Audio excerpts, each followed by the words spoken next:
Putin admits situation in Kursk very difficult amid new Kyiv offensive. Russian military bloggers say new Kursk attack came like a bolt from the blue. Ukraine has launched a new assault inside Russia's Kursk Oblast, expanding its incursion into Russian territory by as much as 3 miles. Kyiv's new incursion came on the 6-month anniversary of its first attack inside Kursk, with one Russian military blogger describing the surprise attack as coming like a bolt from the blue. The incursion was also reported by the Russian Ministry of Defense, which said Ukrainian troops and armored vehicles had launched several waves of attacks near the villages of Ulanok and Cherkasskaya Konopelka.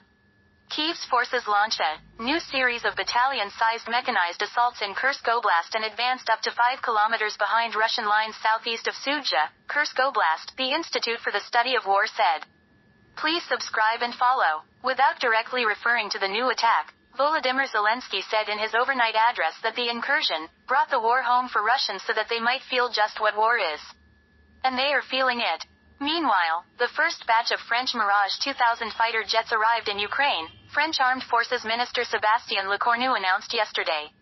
The fourth-generation jets have been modified to focus on air-to-ground combat, reportedly so they can fire French and British long-range missiles at Russian targets. Ukraine advances 5 kilometers in new incursion into Russia's Kursk. French fighter jets arrive in Ukraine. In a new 4-article series, The Independent reveals the details of Beltru's special investigation into the desperate plight of hundreds, potentially thousands, of people with disabilities caught up in Putin's invasion of Ukraine. The most vulnerable of the vulnerable, abandoned and kidnapped into Russia. As the Russians bombard key Ukraine stronghold, hope remains underground. Askold Krushelniki witnesses Russian ballistic missile strikes on the southeastern city and speaks to residents who remain unbowed and determined never to surrender to Putin. Kremlin says, we need to be patient, on Trump and possible Ukraine talks. The Kremlin said on Friday there had been a lot of inaccurate reports on U.S. plans for ending the Ukraine war and called for patience as speculation swirled around the timing of a possible meeting between Presidents Vladimir Putin and Donald Trump. At a briefing with reporters, Kremlin spokesman Dmitry Peskov was asked about a report that Trump's envoy for Russia and Ukraine, Keith Kellogg, was seeking to arrange a truce even before talks on a peace settlement. We have nothing to add yet. There are a lot of statements and reports on this topic that are refuted, changed, recognized as hoaxes or something else the next day, Peskov said. There is nothing substantive on this account yet, we just need to be patient. Trump and Putin have both said they are keen to meet in person. The agenda, if such a meeting takes place, is expected to focus on Trump's stated aim to bring a swift end to the 3-year-old conflict.